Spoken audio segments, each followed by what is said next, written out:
Every week I got to do this. Every week it gets annoying. What's that? he talking about? I hear a voice, but I don't see anybody. I wonder if he knows he's on microphone live. Somebody start recording. He's going to have a hot mic. Hot jambalaya. Okay, waiting for stream. It should be coming to me. Tenacious don't. I love it. Yeah, definitely going to be talking about that one. What time is it? 9:01. Okay. I texted her, and I haven't heard back from her yet, Brian.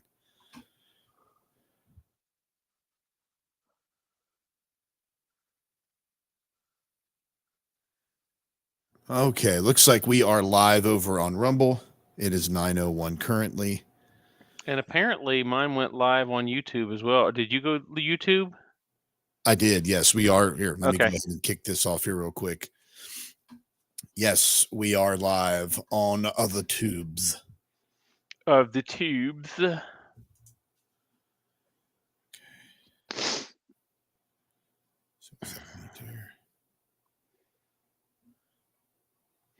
tell you what, I watched the Louder with Crowder stream the other night from the RNC. They stay. I was up till 2:00 my time.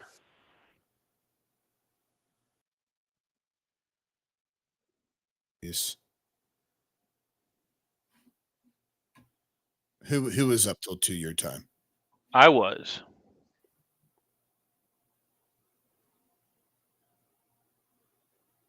Okay. 9:02. Trying to get to the clock. Okay, we got about a minute. So this one we need to share.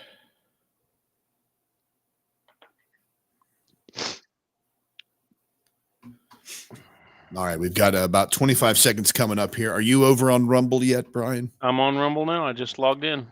Perfect. Let's see what we've got. Oh, we got Roger Rabbits over on Facebook. We got 20 seconds, Brian. I don't know which. That's the bad part is I don't. Oh, he's back on. He's on Rumble now. All right, just go dark.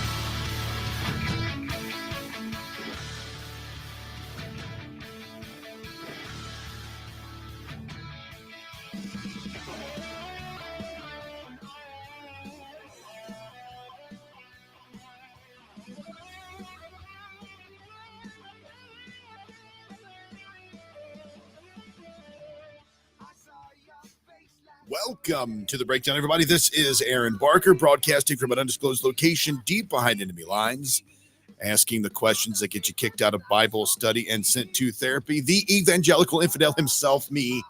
And we are sans Erica right now for some reason. We haven't heard from her. So if y'all hear from her, let us know, because I did text her. Haven't heard back yet. Hope she's okay.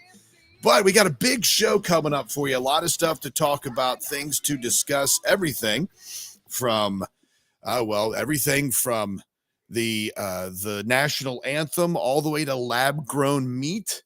Crazy stuff coming up at Whiskey Tango Foxtrot later. And also, we're going to be discussing the Tenacious DON'T situation that's going on right now with Jack Black, Kyle Gass, and et cetera, et cetera. But as mentioned, Erica is on the road, hopefully on her way to her studio, and will be with us, joining us shortly.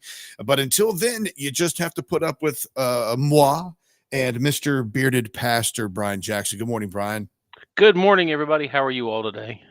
Now, everybody's going to notice right away, Brian, you are currently on location. I am on location. I am in Lexington, Kentucky this morning. Well, that's awesome. I'm sure your business is your own there. You can join us. Sorry, I didn't know if you want me to go to detail or not. I'm actually down here to visit with our administrative bishop. He has been reassigned to a different area, and so we're having a farewell luncheon for him today. and that's why I'm here currently. Yeah, I was totally fine with you keeping your business your own. I wasn't saying that so you talk about it. Oh, sorry. Oh, I jest. But anyway, I love the background though. We've got the wonderful draperies, the back of a television, and a light switch right next to your head. That's fantastic. It makes people realize that you're just an average guy. Well, you You're know just what's an really average average is the fact that I was looking around to see what part of the room would be all right, and I can't find one. Well, I tell you what. So you can listen to us by going to Rumble. We are live over there, also on the Facebook and on YouTube, and on the Crusade channel, live radio the way it should be. If you want to jump on over there into the chat room, which is where I'm heading right now, you can discuss the show and other things with the other Crusaders that are live over there with you this morning. Live radio the way it should be on the Crusade channel. Very excited about that. Okay, let's dive into this. Let's dig deep into the chum bucket. Then see the internet's most fascinating accounts of this life and times in which we live. And we go to the Home Run Derby, because I'm sure nobody has heard about this yet. This is Ingrid Andress. Now, Ingrid Andress, I'm sure you've heard by now, she is a 4-time Grammy nominated country music artist. So they asked her to come on to the field and sing the national anthem for the All-Star game. I think it was either the All-Star Game Home Run Derby. That's right.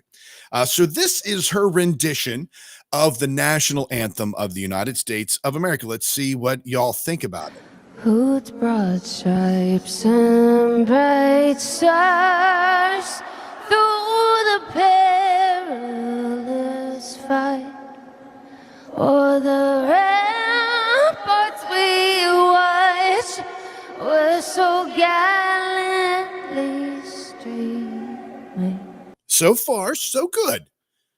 So far it's okay. I've heard worse. I'll say that. I've heard worse. I have. I mean, like we've heard worse. I mean, you remember last year when Jewel did the national anthem at the NASCAR race? People melted down. I thought it was just fine. It was a little chill. It was a little mellow. Oh, fuddy duddy. And the rockets red glare, the bombs bursting in air. The sparks that you see and hear in the explosions in the background, that's actually the light bulbs that were imploding because of the notes that she was hitting. Oh, yeah. I think she made up some notes. Through the night, that our flag was still there. Barely made it. Oh, Nailed it. say does that star-spangled banner yet wave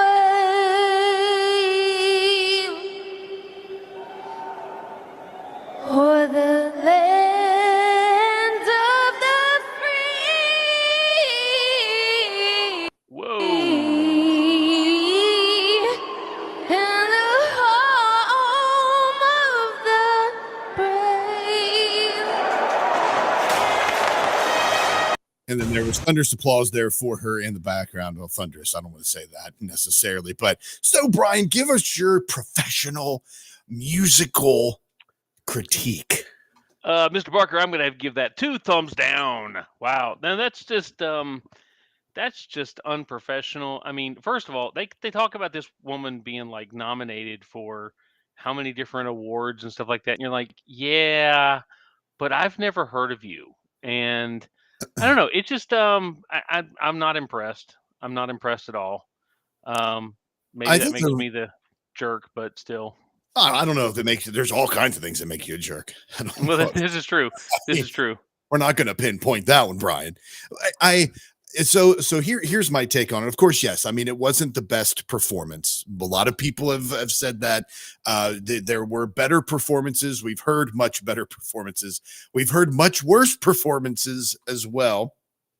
But the thing that bothers me the most about it is the amount of people that like just totally bagged on her and destroyed her and was talking about how bad she sucked and all that. It's like, okay, yeah, she has one snapshot of time where it doesn't sound as good as it should sound, right? But how many of us have ever stood in front of that many people and done anything. Like just standing there in front of that many people, or let alone singing in front of that many people. I mean, you got to give the chick kudos. Now, she probably was hitting the sauce a little heavy before she went out there because she was a tad nervous and trying to calm it down. She has since admitted that she was drunk, drinking a little bit before she hit it, so that she could calm her nerves or whatever. But her music has taken off. People are listening to her music, streaming her music. I mean, it's her career has really hit a star-spangled explosion. They're trying to figure out who this chick is. That's what it is. Oh, Nobody's ever heard of her. I don't know if nobody's ever heard of her. Obviously, the folks who nominated her for the Grammys have heard of her. What did she do? Like, what are her songs? I have no idea. I know nothing about this woman. I don't know that I've ever heard a song. Now, I listen to country music a lot. She has a song called Wistful Drinking. Oh my gosh. I listen to country music a lot, but I have to admit, I don't stream like on live radio. I stream on like Pandora. So it's kind of around selected artists, and then they build a show for you, or they build a stream around that. So I don't know. I've never heard of her. I can't think of any song that she sang. I don't know that if I ever listened to one of her songs, I would recognize it. I don't know anything about her. I know that performance was absolutely horrific, though. Here is a song. I just popped this up. It was the first one that popped up when I Googled her name. Here is a song called Wishful Drinking. Maybe I'm just wishful drinking. Give my heart something to sink in. Better make it to nothing I won't do for another round of me and you. I know it's a shot in the dark. She's not that Looking bad. for what's left of a spark, but I'm feeling like I'm stuck on this stick. Get to the chorus. Maybe I'm just wishful drinking. Give my heart something to sink in. Better make it to nothing I won't do for another round of me and you. I get home. She's not that bad. That sounds pretty good. That's more of the pop country stuff. But like you think about that. I mean, you're getting out there in front of that many people, you're singing. Even if people don't know who you are, somebody somewhere knows who you are because you've got 4 Grammy nominations. But I mean, now based on that performance, I'm not sure she would get a record deal or any nominations based on that performance. However, kudos to her for having the guts to stand up and actually go out there and try to sing. I think that's pretty awesome. Well, look, it takes guts to get in front of any crowd. I don't care what anybody says. I mean, public speaking, whether it be, in a classroom setting, a church setting, or, motivational room, a hotel conference room. But I can't imagine, like you said, getting up in front of an entire, stadium full of people.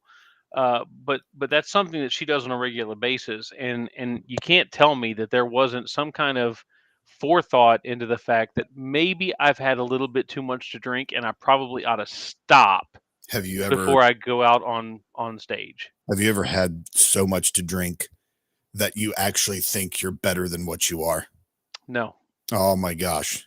Because when you get to a point where you're drinking, if you actually think, hey, I've had too much to drink, I don't need to do that. You haven't drank enough, because you get to a point where you think, it's why they call it liquid courage. You get to a point you're so inebriated, you think you can do anything. And I can just sing the national anthem. It's fine with me. So, give me the microphone. I'll go perform over the Grammys too. You will just, so she probably drank way too much. You do that a little too well there, Aaron. I've had my share of inebriated moments in my life. I'm not proud of them. Well, there was a couple I'm proud of, but not all of them. She's actually checked herself into rehab. That's what all artists do. You go out, you screw something up, you say a word you're not supposed to say, you sing a note off tune, you check yourself into rehab. That's what all these artists do. That's what she's done right now. apparently. But yeah, I mean, give the chick. I personally think anybody else can think that she's terrible. I think give the chick some grace. She had some strength in standing up there and doing that big, huge debacle yesterday. Brian, CrowdStrike CEO George Kurtz appeared on television talking about how they screwed. Actually, he's kind of pushing blame off on somebody else, but they screwed up big time with an update that they were pushing out the Windows operating system. Thousands of flights canceled, millions of dollars, I'm sure, probably up in the hundreds of millions of dollars lost after the debacle they had. He said he was deeply sorry for the impact that they've caused the customers, the travelers, to anyone affected by this. So many people woke up yesterday with a blue screen of death on their Microsoft operated machines. He's saying it wasn't a cyber attack. Of course, everybody automatically goes to look at the coincidence, the Republican National Convention, and now all of these machines are shutting down. It's like, I tell you what, I did not have a problem with it because Mac and Linux were not impacted by it at all. Whatever. You Mac snobs are ridiculous. Hey man, just you can go with me on Linux at least. I can go with you on just about any operating system. I'm not a big fan of any of these operating systems. I have used Linux, I have used Mac, I have used Windows, and I've used Android. And for my money, I'll stick with Microsoft and Android Yeah, personally. I mean, well, it's I guess that's not the real debate behind this, other than the fact that Mac is much better and superior. However, they but yeah, there were tons of flights canceled. They're working on a fix now. As far as I'm aware, they implemented another fix. They uploaded that, or to all the systems and pushed it out there. Some systems were deeply impacted. What happens? I mean, now you're the tech guy here, Brian. So I'm going to lean on you with this. When you wake up to the blue screen of death, it was caused not by you, but by the update of this operating system. Is your system toast from then on? No. So the blue screen of death is usually indicated, especially in Windows-based software. The blue screen of death is usually something that indicates that it is a bad, some type of bad memory address, or there's some type of bad protocol that's being run, and the computer will try to, or usually will attempt to try to recover it. The purpose of that is, um, they're telling you that they ran into a problem and they're going to reboot the machine after pulling some diagnostics. And so the blue screen of death is actually really common after Windows updates. You said something to me before the show, and you asked me if I was involved in this. And now that I said that, I told you that I wasn't, but I realized that I was updating my laptop, and it said that one of the updates failed, and I got the blue screen of death for a few minutes. I didn't think anything of it. I just rebooted, and it was fine. So I didn't have to reboot like hundreds of times, like some of the ads or some of the applications have said. But I rebooted once. It was applying the updates, and went right through. So They did. I think as soon as they realized that there was an issue, they uploaded another fix for it.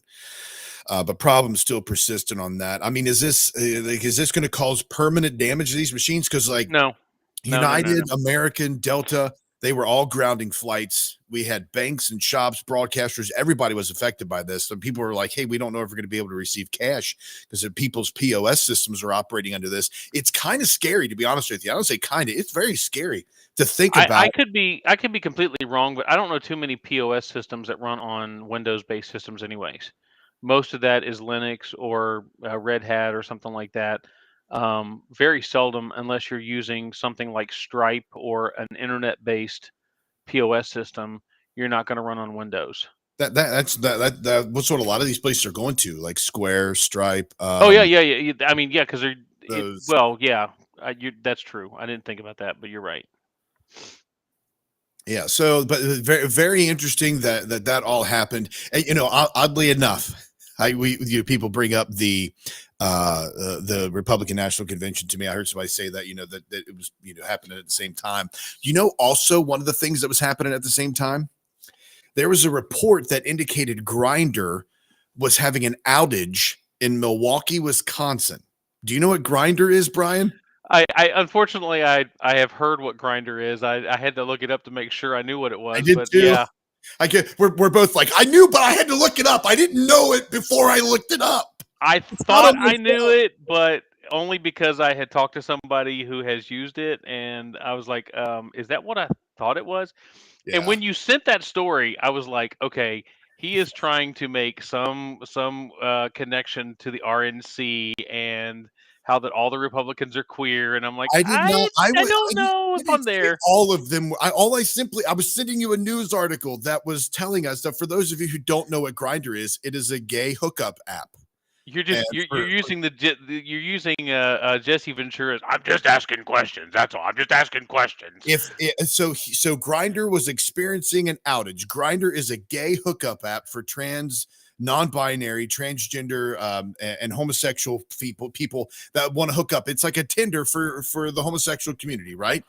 It was experiencing an outage in Milwaukee where the Republican National Convention was taking place. Now, either there were a huge amount of LGBTQ advocates and protesters that descended upon Milwaukee, Wisconsin to protest the Republican National Convention, or there were a lot of those log cabin Republicans hanging out in Milwaukee. I'm just reporting the facts. That's all I'm Exactly. doing. I'm just asking some questions. I just asked some questions. I just asked the questions. But like, I thought it was pretty funny that, the outages were happening at the same time in the same place. Very interesting. Throwing it out there. You can give us your take on that as well, and let us know. But I do think it is kind of crazy though, with the whole going back to the CrowdStrike thing. I do think it's kind of crazy that all of these systems are essentially maintained by one company like that. Now, not every system, but the amount of systems and programs that are maintained by this one company, this one issue, mishap, mistake, whatever you want to call it, happens, and that it is globally impacting. I mean, it really, it's kind of unsettling, to be honest with you. It's unsettling. Our dependence on technology is unsettling to say the least. I think there was a few months ago when you and I had talked. I don't know if we did it online or if we did it offline, but we had talked about um, the ability just to unplug and put computers and cell phones down for a while, and how freeing that is. And I think that that's something that people are they're in a 24/7 news cycle right now that people can't a politician can't wipe his butt the wrong way without somebody figuring out that it needs to be a news story and it's a headline, and then you got 47 reports on it, and 287 articles on it, and this guy's quoting that guy and that guy's quoting this guy, and before you know it you've got this major conspiracy about how the toilet paper was the problem. um, it's one of those things where we are so dependent on technology,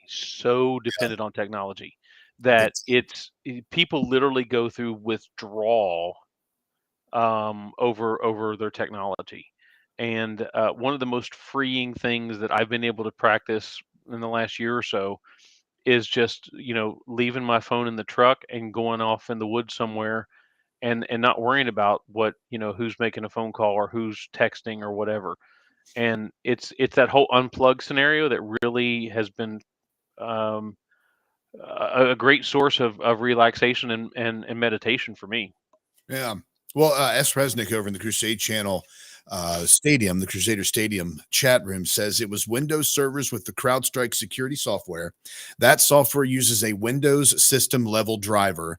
That driver is what was failing. The solution is manual recovery on the server that has already installed the update. They can't recover it automatically. That's why the recovery took so long. Well, there we go, S. Resnick. Thank you very much for that. Just that information is necessary. And for the next time that this happens, just don't freak out. Don't freak out. Let's see here. All right, folks, be sure to go to aaronbarker.substack.com. That's the operating subdomain right now for the breakdown. You go there, you can get articles and the past shows. You can subscribe to that channel as well. We will send you updates as we get them, working on newsletters, etc. Also, go to the beardedpastor.substack.com. That is correct. It is The Bearded Pastor, right? The Bearded The Pastor. Bearded Pastor, yes. .substack.com for Bryan's. And of course, check us out over on the crusadechannel.com, live radio the way it should be. When you go to aaronbarker.substack.com, make sure you click on the Breakdown Outfitters. That's where you can buy all of our stuff and make it your crap. Awesome hats, awesome shirts, hoodies, etc. More products coming down the line. Be sure to jump in there and enjoy that as well. Before we hit the break, Bryan, they have now approved in the UK lab-grown pet food. Yeah, we're gonna keep messing around until we make some kind of crazy hybrid aminal, and that's gonna be bad. But okay, yeah, that's great. They said that Britain has authorized the sale of lab-grown meat for pet food, marking a pioneering step in Europe. Meatly, a British biotech company, received approval to sell a lab-grown chicken cell meat for pets. The UK's move follows Brexit, enabling more flexible regulations compared to the EU. Advocates highlight environmental and ethical benefits, such as reduced animal slaughter and reduced animal slaughter and pollution. They said that we don't need to raise or kill any animals. Instead of 50 billion chickens a year, it's one egg, one time. And we've created an infinite amount of meat.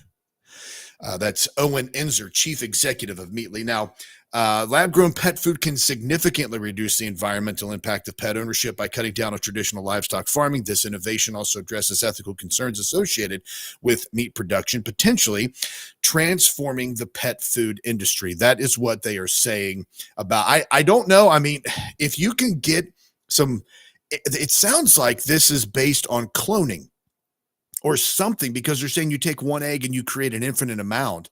I guess they're taking the protein from that. If they're doing, people eat the plant-based foods like the Impossible Whoppers and the Impossible Burgers and the plant-based burgers, all that stuff. I couldn't care less. You want to eat that stuff, that's fine.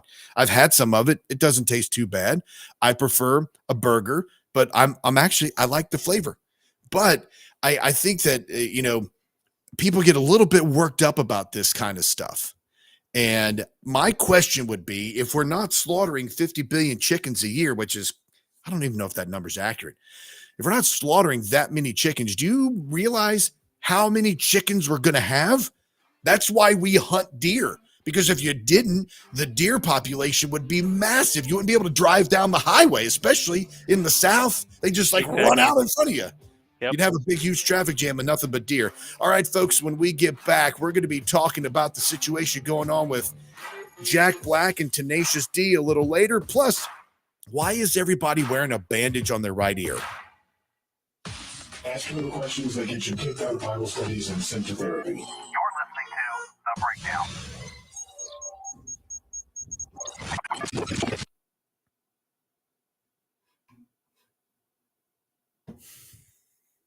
Gosh. I can never make you happy, Bryan. There's nothing I can do. I try, but Bryan's just like, I can't hear it. It's too loud. Turn it up, turn it down. If anybody out there has heard from Erica, let me know. I'm starting to get a little worried. Yeah, this is highly unusual. Usually she's in she was supposed to be here a little earlier so we could do some pre-prep. I did text her. I haven't heard back from her, however. And I also messaged her on our chat that we have for the show. So if anybody does hear from her or know what's going on, let me know. She does some volunteer work on Saturdays before she comes into the program. So I want to make sure that, she got back safe and sound from all of that. I'm just going to tell you guys, if you all stole Erica, me or Aaron, neither one have money for ransom. So just remember that. Poor Erica. She ain't going to get out of this. Yeah. Her cell phone probably died and she's probably stuck in traffic or something like that. That's what I'm telling myself. Let's see. Oh. Let's see. Roger says, I've yet to see a person with a bandage on their ear in real life, only on the truth screens from our overlords. All right, we're about to come back here from break, Bryan.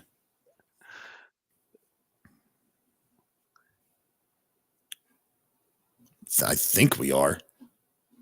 I was curious. That's a pretty quick break, man. It's only 2 minutes.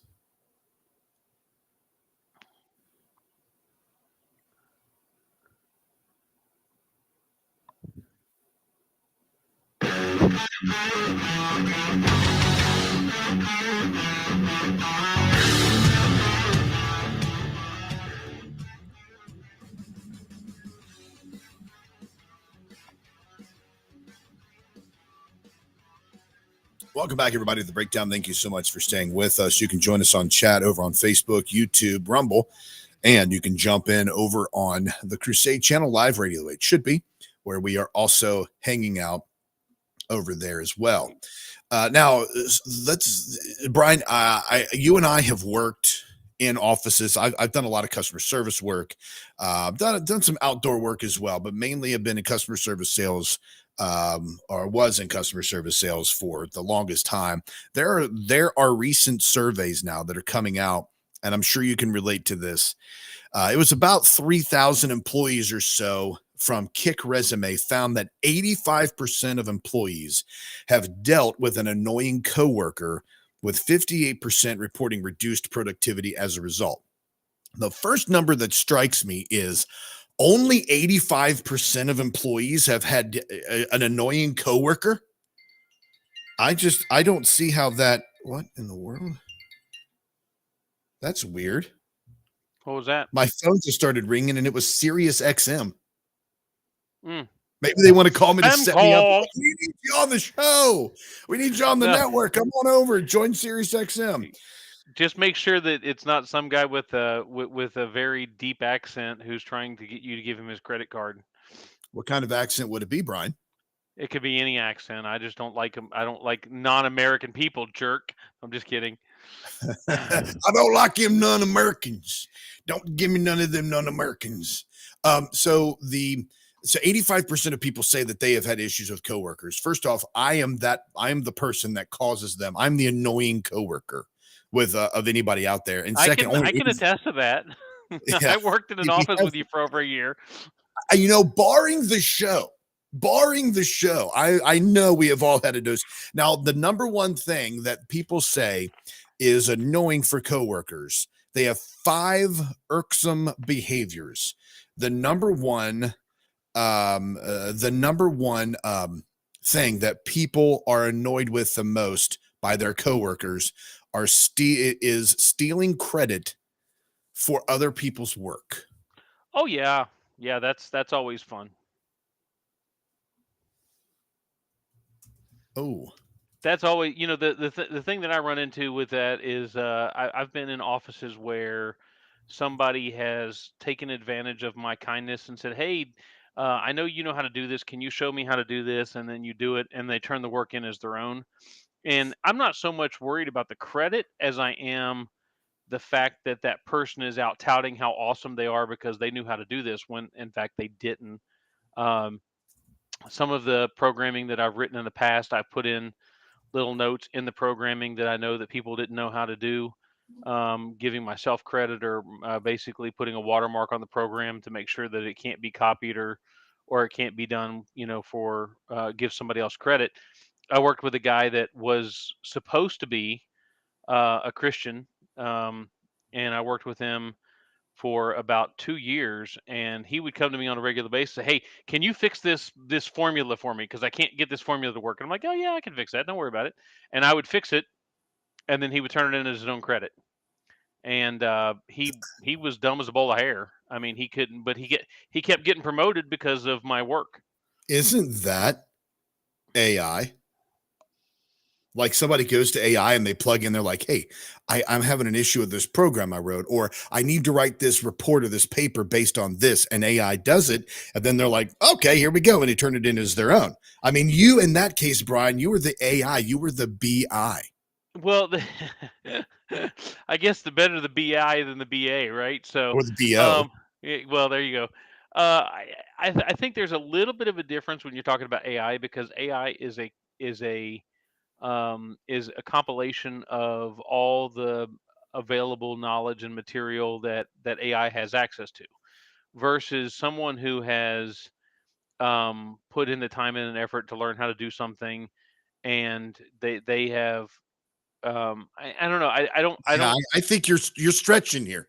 I think you're No, I don't think I am. like And really, I'll really tell you why. stretching. Now, first of all, I don't think that it's a good idea for anybody to put something into AI and then take credit for it as being their own. Why? Um, because it's not. If I type into Google a search and it produces search results for me, and then I take the search results and then I distill that into a a post or a paper or a report or something, then nobody sees that as an issue. But if I type it into AI and AI gives me a framework or even something to say, and then I produce it as my own. Now I do have a little bit of an issue when it comes to AI as far as like writing music or poetry or something like that. But if you're just using it as a report or an outline or a paragraph or a segment on a blog or something like that, I don't necessarily have an issue with it. Now, So I Hemingway agree. would have an I issue with agree it, with you there. and Vonnegut would have an issue with that stuff, I'm sure. But like that is the one thing that I see the benefits of AI as far as the support that it can provide for people and the help and the kind of organization and research that you could do on it. There is somebody just did a bunch of research on AI, and it was talking about what produced a better result. AI or AI search engine or like Google search engines and Bing search engines, etc. And I had it in the show prep, but I took it out because I didn't think we were going to go here. But they had to do the guy was trying to find out which was more um which was more productive, which actually gave the best answers. Let's see here. Hundreds of queries to find out if AI chatbots are better than search engines. But we got to be, without getting too far into the weeds on that, producing something as an artist from AI, a little bit of a trouble, I think there. But No, I mean, and I don't know. no, I agree with you. Same thing with it's the same thing with sermon prep or presentation prep. If I start with an outline, or if I start with an idea, or if I start with a topic, a lot of the stuff I've been doing lately is expository, so it's verse by verse. If I use AI to compile a verse by verse breakdown of scripture and then say, hey, give me everything that John MacArthur wrote on this, or give me everything that, Max Lucado said about this. And then it gives me, it does the research in a fraction of the time of what it would take me to do the research myself, and it addresses books that I may not have access to in my library. So again, I don't think that it has written that information. I think it's helped me compile information. Now, So you if know I that was to if hang on, if I was to go into AI and say, write me a sermon on this topic, that's a completely different situation. And to be honest with you, I don't trust AI enough to make sure that it's theologically sound. well, So if it's a I research don't trust tool, most pastors enough to think that they're well, there you theologically go. sound. There you go. This is very true. But I think when you start dealing with this kind of stuff, when you're asking for opinions or you're asking for commentary, there's a difference than asking for research material. So there's a study that claims AI is funnier than humans after people rate jokes written by both. So it says that that there was a challenge given to 105 humans who were asked to provide their funniest responses to a number of tasks. Those people were asked to muster up a funny reading of what acronyms STD, CLAP, and COW could mean. Next, they were tasked with a fill in the blank challenge followed by a roast, which is insulting someone based on an imagined situation. One of the Nice. prompts read, imagine that one of your friends wants your opinion on how well she sings. The quote, she sings a minute or two to demonstrate her voice and you cringe. She might be the worst singer you ever heard. When she asks, so how was it? You decide to be honest. So you say, to be honest, listening to you was like listening to blank. The researchers, after put the human responses up against ChatGPT, which generated 20 of its own responses to each of the tasks, the funny jokes were rated on a 7-point scale from 0, not funny at all, to 6, very funny. And the results are shocking as 200 human judges concluded that ChatGPT's responses were a lot funnier than those crafted by humans 69.5% of the time. It turns out that AI outperformed humans by 87% in the roast task and 73% in the acronym task. Well, so I'm a firm believer that intelligent humor is funnier than just stupid slapstick humor. Um, there are a lot of comedians and there are a lot of entertainers today that deal with just the asinine, um, n- not even intelligent conversations, and they're horrible. But man, you take, and I know I may put a black mark on the breakdown here, Aaron. But you go back to people like Bill Cosby. It was said that when Bill Cosby would come out on stage, he had zero show prep. He would point to people in the crowd and say, "Give me a topic," and then he would talk for 20 minutes on that topic, and he was hilarious. He was intelligent. He was, Robin Williams the same way. Robin Williams ad libbed almost all his entire presence on stage was ad libbed. Yeah. That's an intelligent humor as opposed to some of the dumb, um, So you're saying that elementary style. you're saying that there's not necessarily a supremacy with AI, but a deficiency with humor lately, potentially. Is that what you're saying? I think that's a possibility. I think again, just intelligence and again, AI has access to resources that you and I can only dream of having. So I'll give you a prime example. I was doing research on a topic the other day, and I was looking for some different research material. One of my biggest problems when I was finishing my degree, um, we would have to write work, and then we'd have to do like papers and things like that. It was almost a weekly basis. We had to write papers, and a majority of the credit that I lost was on the proper formatting of the bibliography, right? Citing your sources properly and making sure that all of the footnotes were right. So I was working on a particular topic the other day, and I asked AI to take my paper, cite my footnotes, and write me an MLA accredited bibliography, and it was perfect. Like there was cited footnotes, there were the proper grammatical order for making sure that the numbers were applied in the text properly, and then at the end the bibliography was perfect. It was MLA perfect. That right there, it's something silly, but as a human being, I'm going to forget a comma, or I'm going to forget a period, or I'm going to put the punctuation in the wrong spot. AI doesn't do that. AI gets it right every time. Um, Well, something as simple that's as not necessarily true.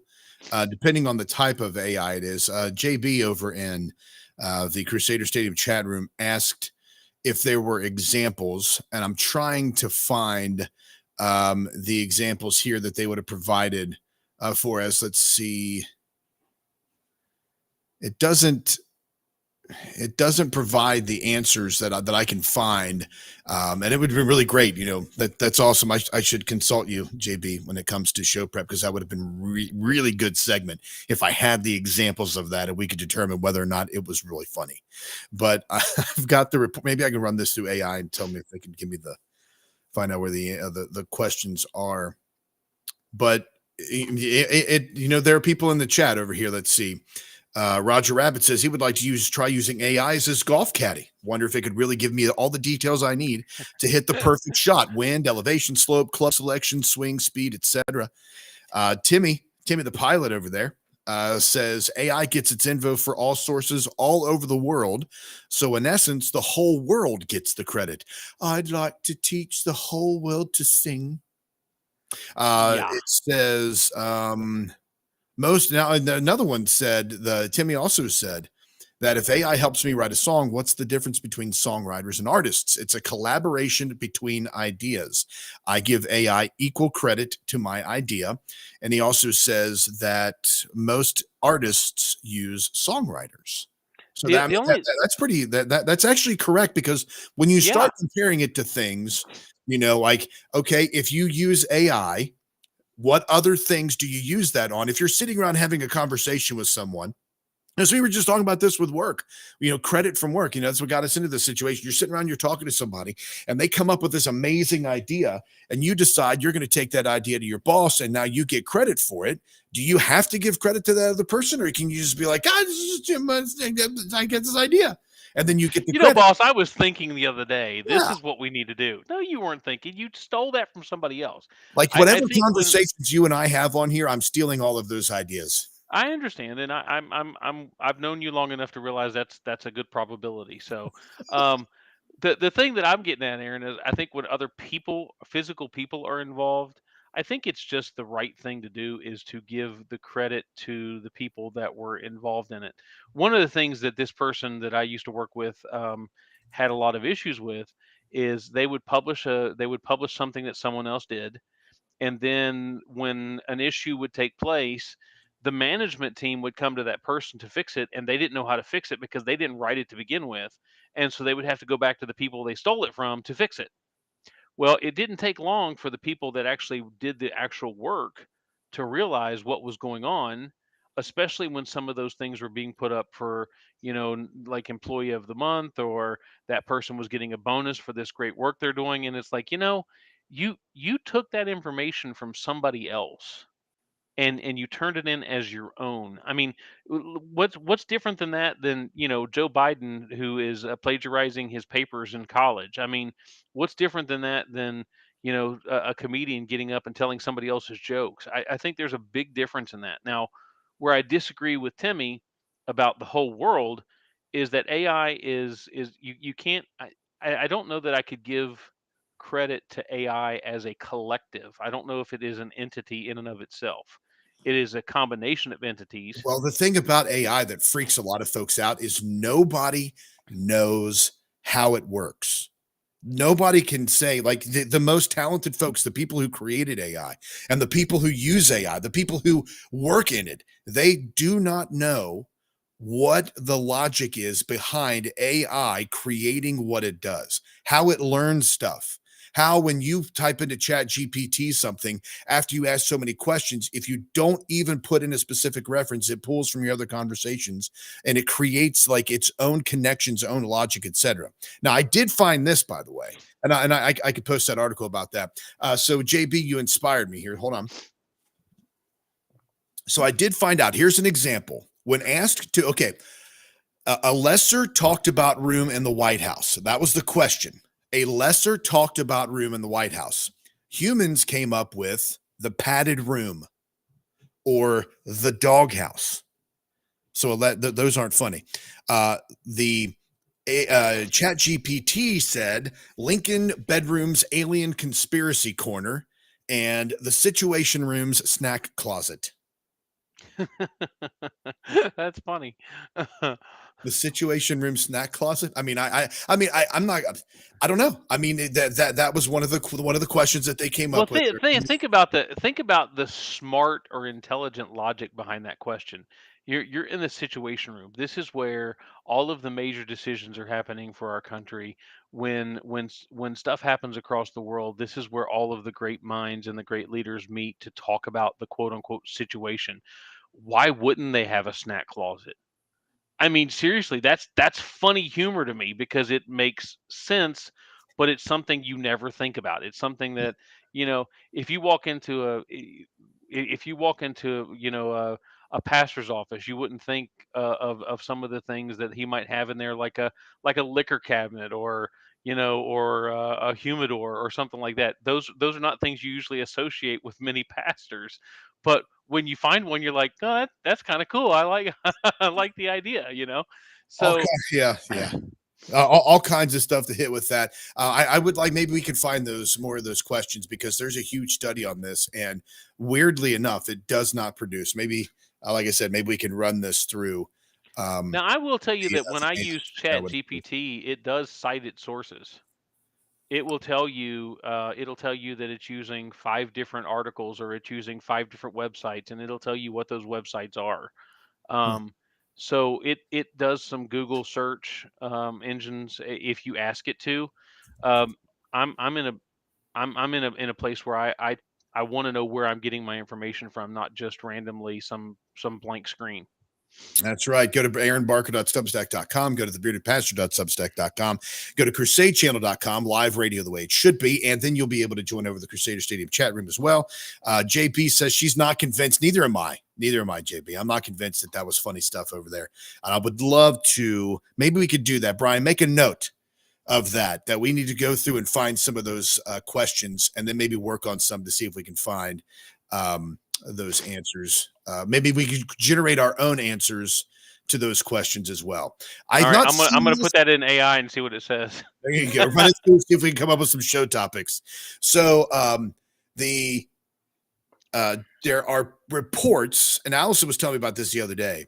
There are reports of Donald Trump fans wearing bandages on their right ear in support for Donald Trump. I don't know if you've seen this or not, Brian. I have. They're saying here that the fans are wearing bandages on their ear to show their support after the assassination attempt on his life. Last week, the former U.S. president narrowly survived an assassination attempt at one of his campaign rallies in Butler. We all know that one crowd member was killed, which is horribly tragic, and 2 others were injured, which is also terrible. During the shooting, Trump miraculously only sustained a bullet graze to his ear just before he was rushed off stage by security. A Trump-owned business is now selling sneakers adorned with an assassination attempt photo for $299. Wait a second. Donald Trump is selling sneakers with assassination attempt photo for $299. I have got to pull this picture up so you all can see this. Oh my goodness gracious. I'm trying to find a better picture than this. Fight high tops is what they're called. Fight high tops. I got to share the picture with everybody. I'm sorry I didn't know about this till today. For Donald Trump. Okay, here we go. I'm going to show you this here picture, everybody, and see what you think about this.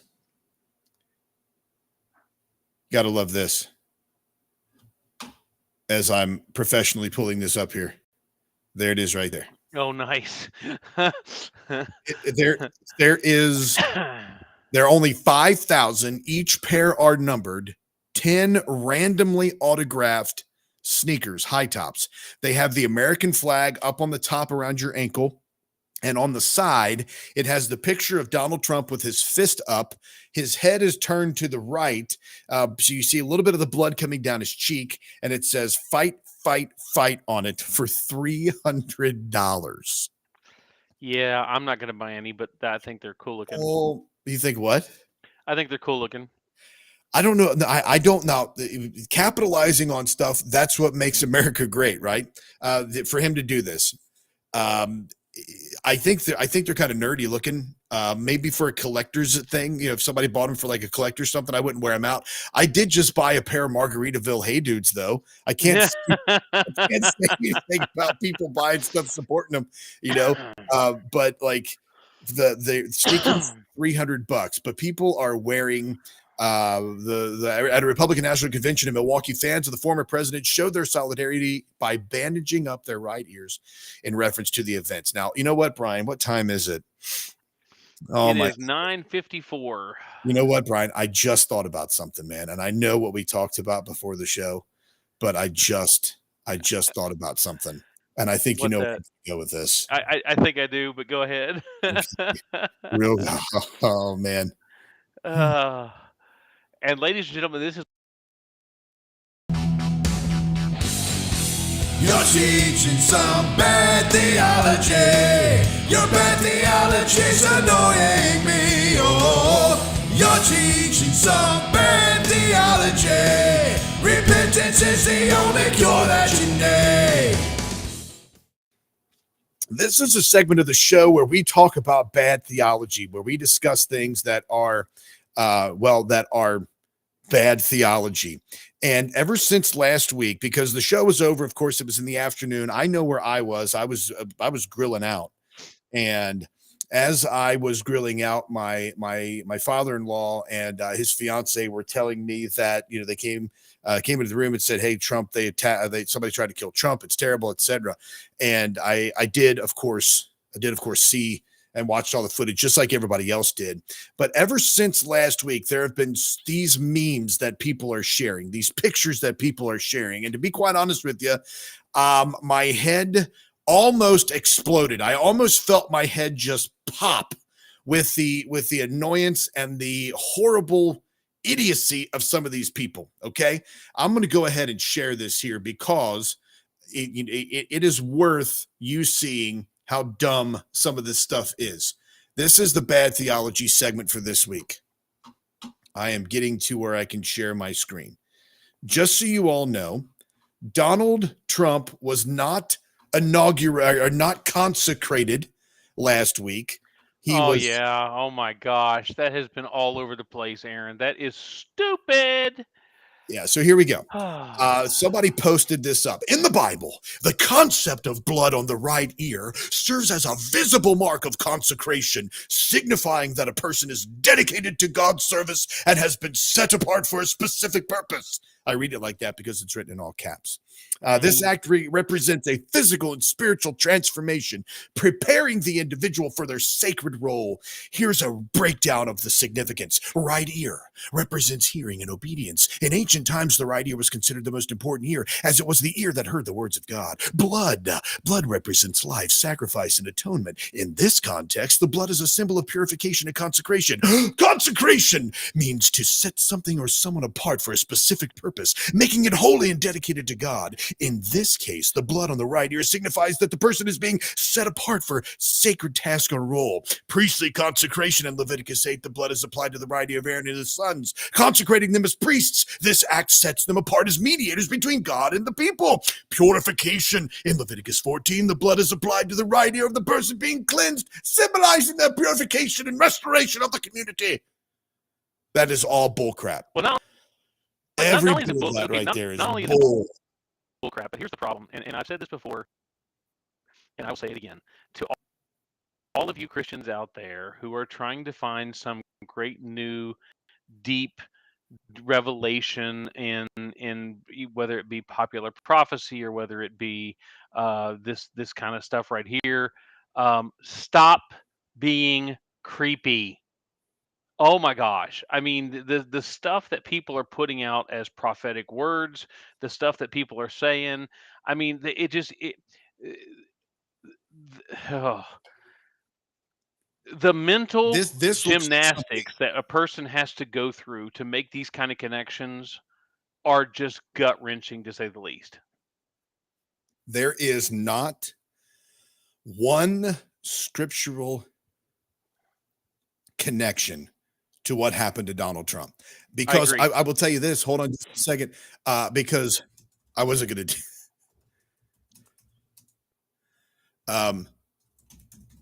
there's not one. So Revelations 13:3. How about we use this one instead? And I saw that one of his heads was, as it were, wounded to death, and his deadly wound was healed, and all the world wondered after the beast. So how about we use Revelation 13:3? I would call that a false How about we prophecy use for using that Revelation toward Trump. 13:3? Well, that's what I'm saying. If we apply the Levitical, the consecration of the Levitical priesthood back in the Old Testament to what happened to Donald Trump, well, I'm going to use Revelation 13:3 and say Donald Trump's the Antichrist because we thought he was dead, but he ain't. All right, folks, that was hour one of the breakdown. We've got more stuff coming up. Kyle Gass and Jack Black are becoming Tenacious Don't. And also the DOJ claims that medical marijuana patients are in danger. We'll talk about that when we get back.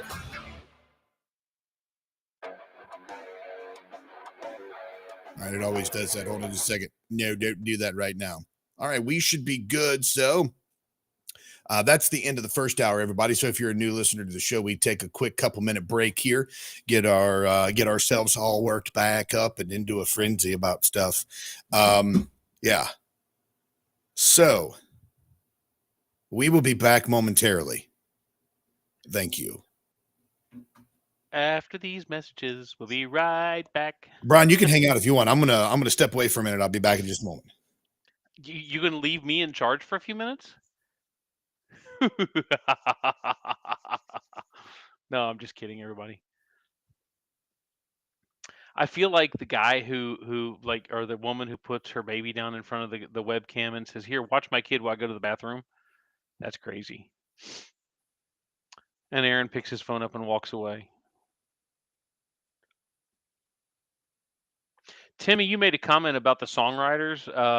I know a guy who just recently wrote some music, and he put the lyrics into um, uh, an AI generator, and it did all of the instrumentation, it did all of the key changes, and it even added vocals, and it's pretty awesome. I mean, the music is fantastic. I'm waiting. I'm looking forward to, them actually producing the song itself. But that's going to take time. So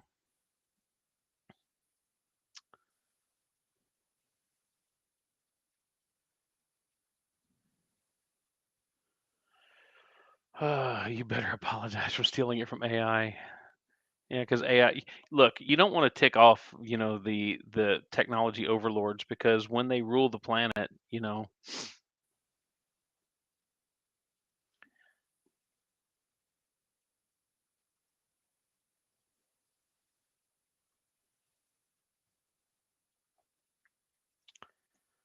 what a day for a daydream.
All right, we got a few seconds before we come back. I'm ready, Freddie. 25 seconds. Just so you know, we probably can't do a long overdrive today, but we can do some if you want. I'm actually good not doing it. Okay.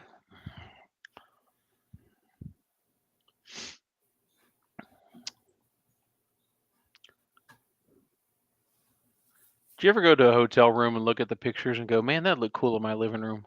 Oh,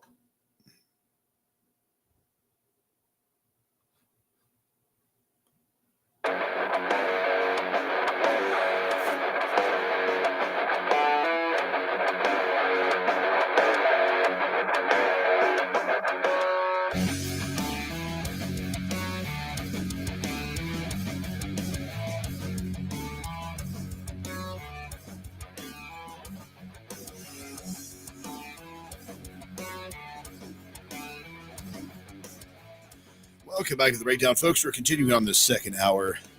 The Evangelical Infidel, myself, Aaron Barker, and the bearded pastor, Brian Jackson, coming at you with all kinds of things today.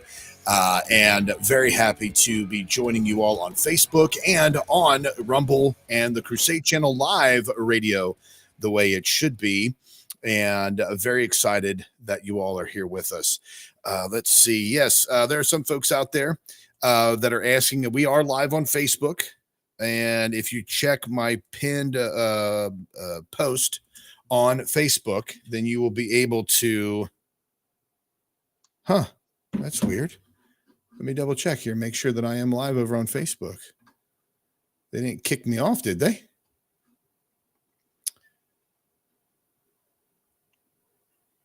That's so weird. Yeah, I'm actually showing it live right now.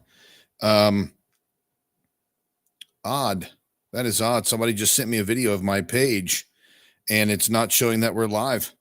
But anyway, we are live over on Facebook, and we are also, as mentioned, live on the Crusade channel as well. Let me go ahead and get this posted up and taken care of real quick.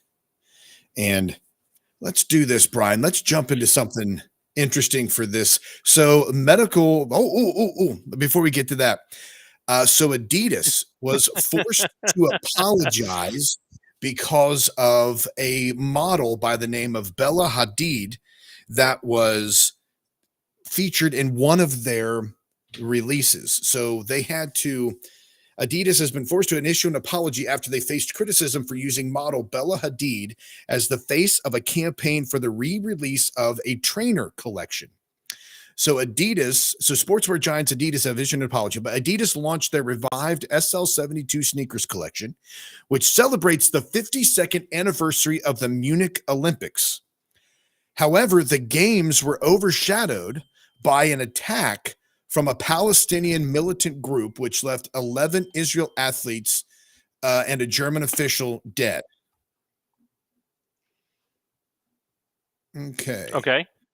Now, the reason they had to apologize is because Bella Hadid, the model that they used, identifies as a proud Palestinian, and the Israel government blasted the whole ordeal, insinuating that the model was spreading anti-Semitism. So Adidas was relaunching their shoes that were their trainer line that was used at the 52nd Munich Olympics, but that was overshadowed by a Palestinian terrorist group that attacked them and killed people, and then they used a pro-Palestinian model to show that.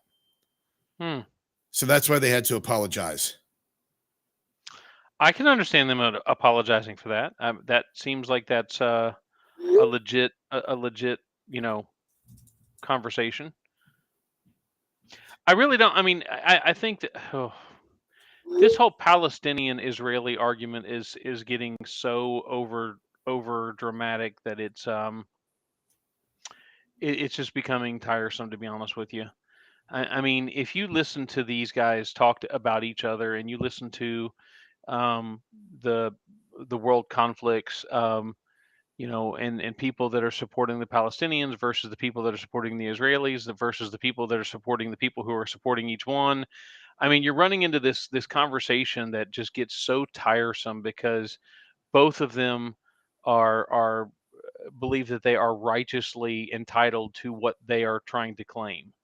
And I think you made the comment a few months ago, Aaron, that it's easy for us to jump on board with just supporting Israel because we think that's the Judeo-Christian thing to do, as opposed to finding out what Israel's done and what the Palestinians have done and so forth and so on. But to listen to these guys talk, I listened to a bunch of talk shows on the drive down here, and to listen to these guys talk is the conviction that they have. Well, it's okay for the Palestinians to do this because the Israelis have done this, and then the Israelis come back and say, yeah, but we did that in response to this, and the Palestinians say, yeah, but we did that in response to this. And I mean, it's like this never-ending battle of who came first, the chicken or the egg. And I don't think anybody really understands that unless you know the entire history. And to be honest with you, it's getting bothersome to listen to it. It's not even productive anymore, I see what you're saying. The DOJ claims medical marijuana patients who own guns endanger the public in multiple ways. The Supreme Court rejected a challenge of the federal law that disarms people who are subject to domestic violence restraining orders last month. Its ruling was narrow. They said our tradition of firearm regulation allows the government to disarm individuals who present a credible threat to the physical safety of others. Chief Justice John Roberts wrote for the majority in the United States and Rahimi, which overturned a 2023 decision by the U.S. Supreme Court of Appeals. At the same time, the court provided reason to think it might be more skeptical of other restrictions on gun possession by explicitly rejecting the government's claim that only responsible citizens have Second Amendment rights, which that's not what the Constitution says at all. nor does it say that in most the right to keep and bear arms clauses in the constitutions around the nation. But it says this month, the justices nevertheless vacated a 2023 decision in which the Fifth Circuit overturned a marijuana user's conviction for illegal gun possession, remanding the case for further consideration.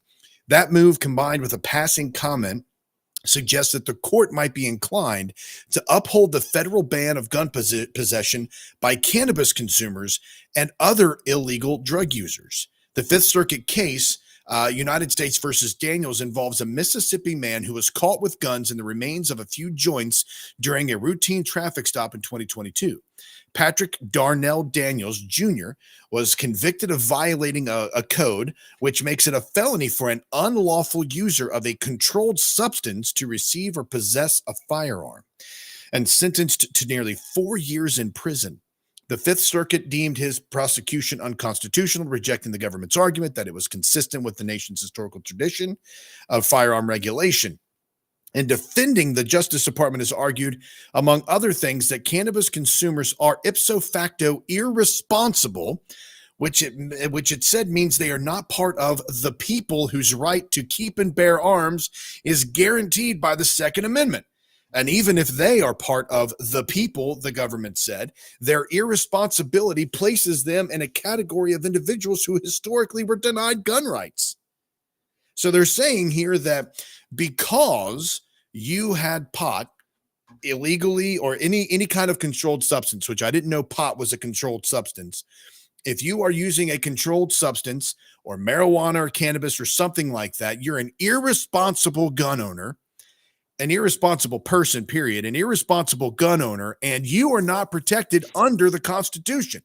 Now, I'm pretty sure that the Constitution protects irresponsible, stupid, intelligent, kind, angry, loving, hateful, gracious, ungracious speech. It should, at least. And it should protect Quotey Fingers' irresponsible people from having their guns taken away by the government. Now, each state has the right to determine, because that's the way it's supposed to be. That's why most state constitutions or Commonwealth constitutions have a right to keep and bear arms amendment or clause in their constitutions. The fact that the government wants to take away your firearms and deem you responsible or irresponsible is quite not only frightening, it's unsettling and it's angering. It makes my blood pressure boil because it's extremely annoying that the government wants to determine that you are an irresponsible person because,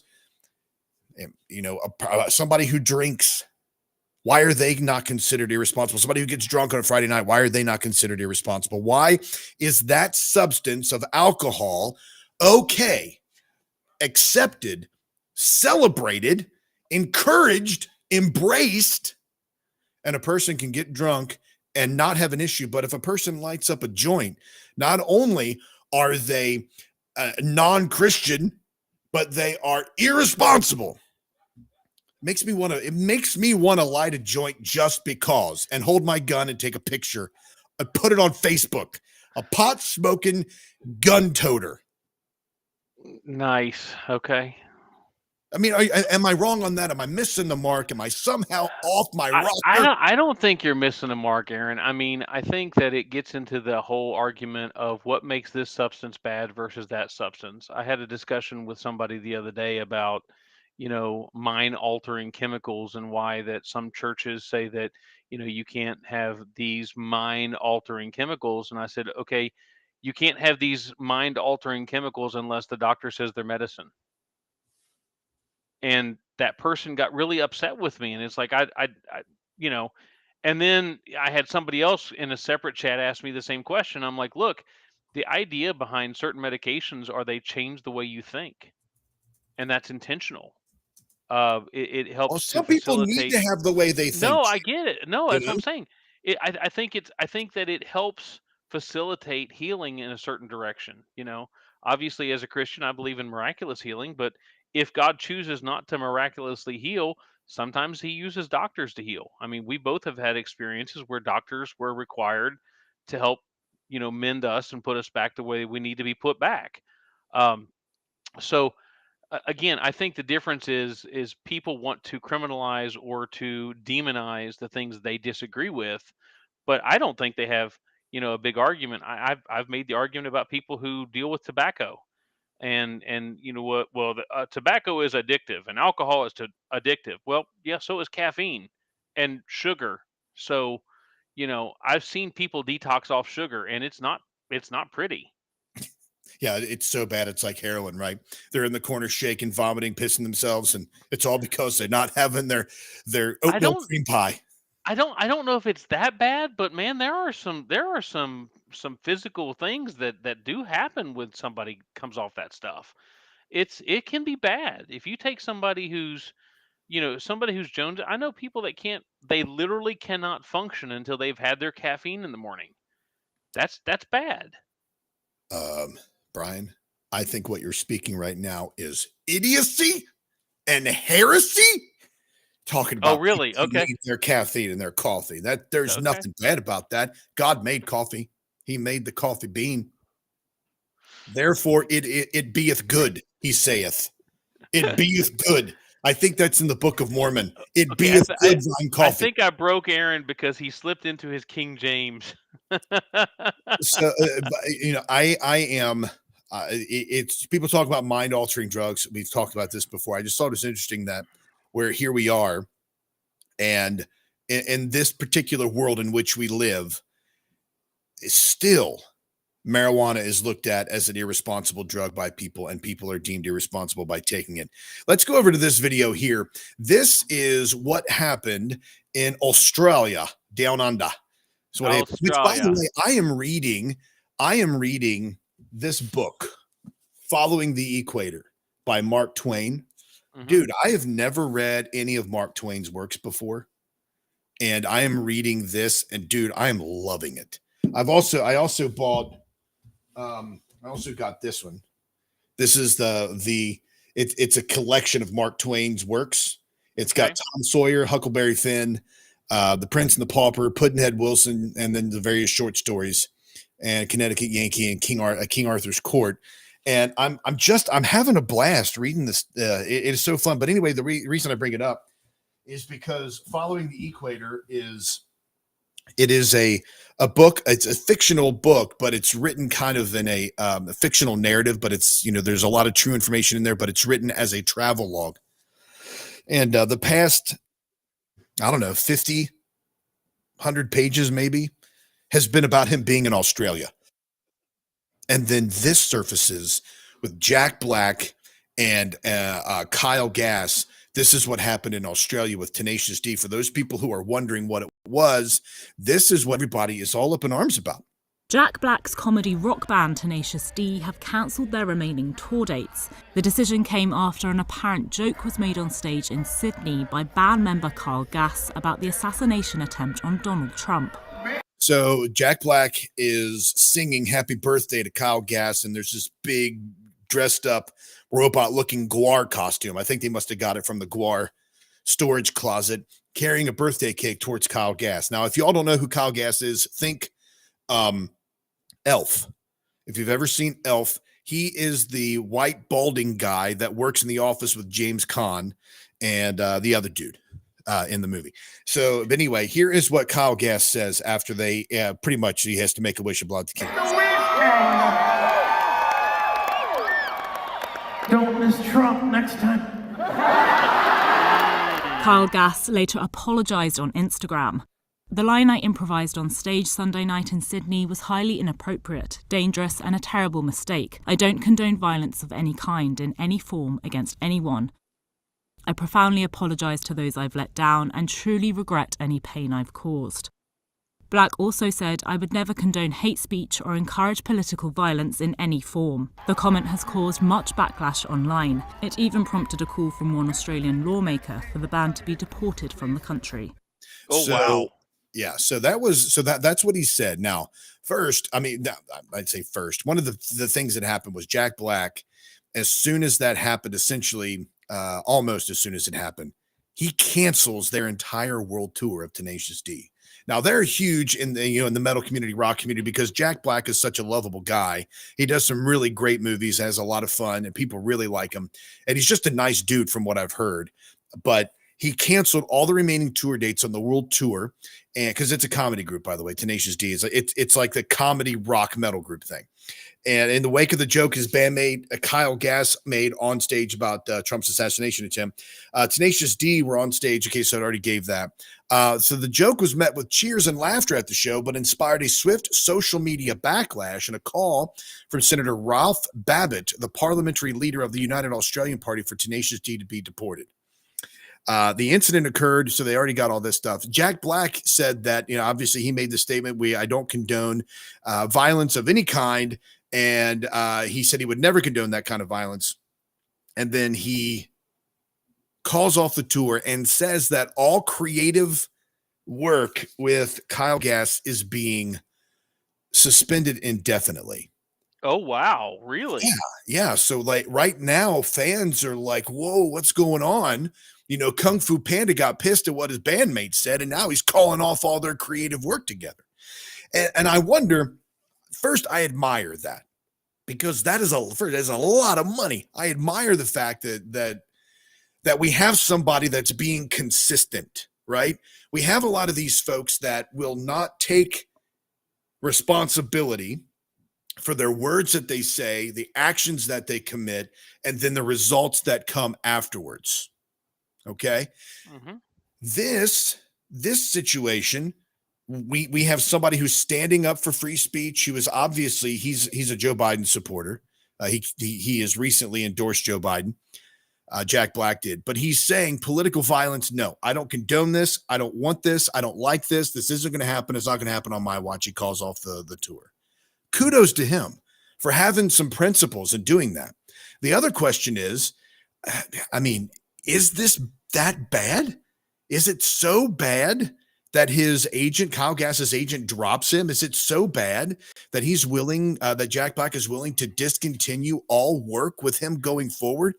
And Gass posted on Instagram. He's deleted it since then, but he posted on Instagram his sincere apologies for doing it, saying he would never say or never condone violence at all.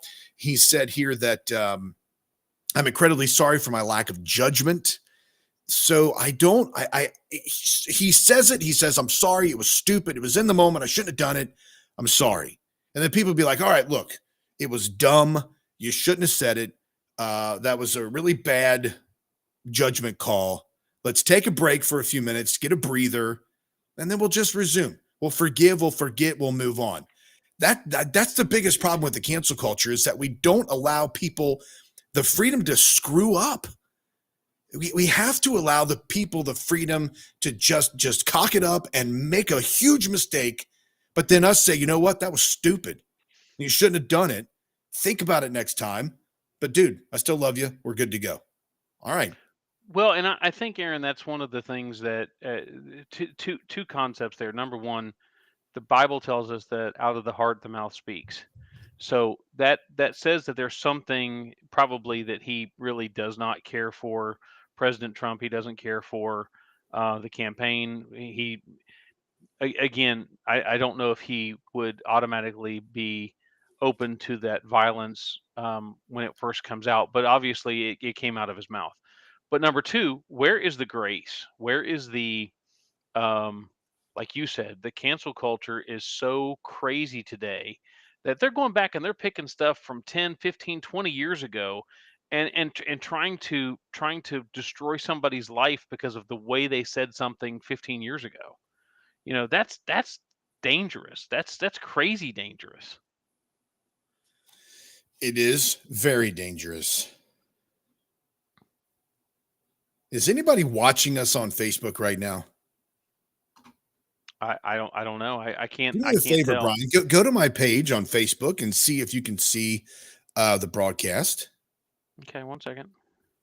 Because I'm getting some reports here. It's Allison's messaging me saying whenever she clicks on the link I sent her for the show, it's telling her that the content isn't available right now because somebody live video block. It looks like your live video may contain music, audio, or video that belongs to someone else. That's why. Okay, we figured it out. So because I played that song from that Ingrid chick earlier, it is really? now, yeah, they've blocked my video on Facebook. I was going to say That's why we've got hardly any viewers over there. Yeah, I don't see anything on there at all. Yeah. Okay. Okay. Well, you don't see what? On your page I don't see anything. Let me go to the breakdown and see if it's on there. That's why. Okay. Well, that is really really dumb that they're doing that. But I guess I took the chance in playing that, thinking that they would mute the video, but instead they have completely stopped the video from broadcasting over there. So my apologies to those folks who typically watch on Facebook. You're not going to hear my apology until you watch the or until you listen to the just later or. Just so you know, on the breakdown page, you're live. Okay. Well, that's good. So it's on your personal page that it looks like you're not live. Okay. Sorry, we're working through this stuff on air, folks. I had somebody messaging me. Like I said, it was Allison reaching out to me saying that she couldn't get to the video. So I'm going to send her the Rumble feed. So there's that. And I can also shoot her the breakdown feed as well. She can listen to there. So yeah, that's the situation with Jack Black, Kyle Gass. We've got to be able to let people make mistakes. And the more that we allow people to screw up, the more we allow for people to mess up, and then for us to have grace, I think the more we're going to learn. I think the more we're gonna pick up from one another, and then have at least an understanding of what we are willing to do, how much we are willing to do to make sure that somebody receives that grace from us. You can also just leave us a chat over in the Crusader Stadium channel, live radio the way it should be in the crusadechannel.com. You can go to the Breakdown Facebook page. You can also go to Rumble and listen to us there and be a part of the show. We would love to hear you and hear your comment and such. Timmy, the pilot, is asking if Mark Twain is Shania's great grandpa. I don't know. It's very possible. Timmy, won't you do some research on that? Get back to us about it. I'll shoot over this link as well.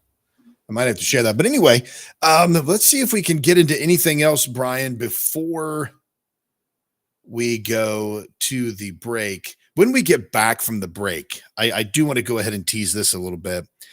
When it comes to making mistakes, it comes to putting stupid stuff out there on social media, there was a lot of stupid things that were said and done towards the Secret Service this week, not just their apparent mishandling of the entire situation, rooftop slopes, snipers, etc., but about the fact that there was a particular Secret Service agent that drew the ire of many people in the United States and many people in the world. It is a Secret Service agent that had their weapon drawn, a Secret Service agent that, well, maybe should be receiving a little bit of the grace that we just talked about a moment ago. And we're going to learn about this when we get back right here on the breakdown. Don't forget, check us out over at aaronbarker.substack.com, The Bearded Pastor at substack.com, Crusade Channel Live, or crusadechannel.com, live radio the way it should be, and Rumble. Subscribe there and tell all your friends about it. We will be back right after this break to continue the broadcast.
Timmy, you are the king of the corn jokes this morning. Wow. He's getting all those jokes from AI. You mean he's not writing him himself? Oh, No, I think those are all from AI. for shame, for shame. Timmy, the AI pilot.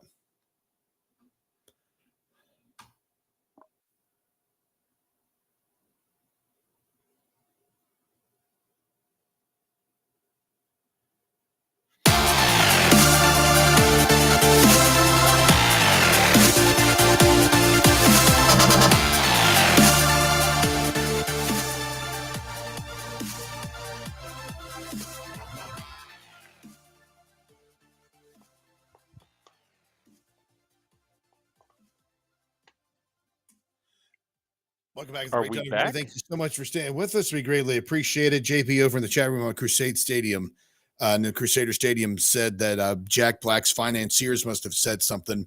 She also agrees with us about having grace for people who say stupid things, because that's all my life is just a string of stupid statements strung together. We decorate Christmas trees with it. We put it outside during holidays. It's all over the place. Just a big old string of stupid statements. There was also. You say that, JB. What was I going to say? They had Kyle Gass's agent dropped him as well after this happened. Oh, really? Yeah, they're like, we're not going to. I mean, now, in a way that makes me not happy, but in a way that I'm like, okay, so now we're having some consistency. That's what I want. That's what I strive for, is to be consistent. If somebody can say, Barker has some stupid, crazy ideas and he pisses me off all the time, but the dude's consistent, that to me would be a compliment. You don't have to agree with me on everything. I just want to be consistent in my life and the application of my thoughts and the application of my understanding of stuff. So let's see here. What if we're consistently inconsistent? You can do that. You can do that, Brian. I mean, you were actually. Oh, no. I hold on. I got to type into AI real quick and get a joke and a reply to that real quick. So this week, people have lost their ever-loving minds with all kinds of wonderful conspiracy theories, all kinds of statements and stuff. Here is this. This is a picture of a Secret Service agent that was standing next to the vehicle as they were loading Trump in. So here's the back of Trump. I believe that's Trump right there. The Secret Service agents are gathered around the door, protecting and helping him get in the car. We have this particular Secret Service agent that has her gun drawn, and she is looking at the camera while this is happening. I'm withholding all of my questions about, the majority of my questions about a lot of things that are happening, not only in this photo, but things that happened that day. I'm just withholding it because other more intelligent, more imaginative people are asking those questions. But this week, this woman here has been berated. The Secret Service has been attacked, and all because of DEI, and all because this woman is part of the Secret Service. Now, I say this woman, I'm not trying to be disparaging when I say this woman.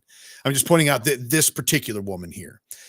The headline on NBC News says, Secret Service says it's appalled by DEI rhetoric against female agents after Trump rally shooting. Saturday's shooting is the latest instance of right-leaning social media accounts trying to link diversity, equity, and inclusion programs to deeply troubling news events.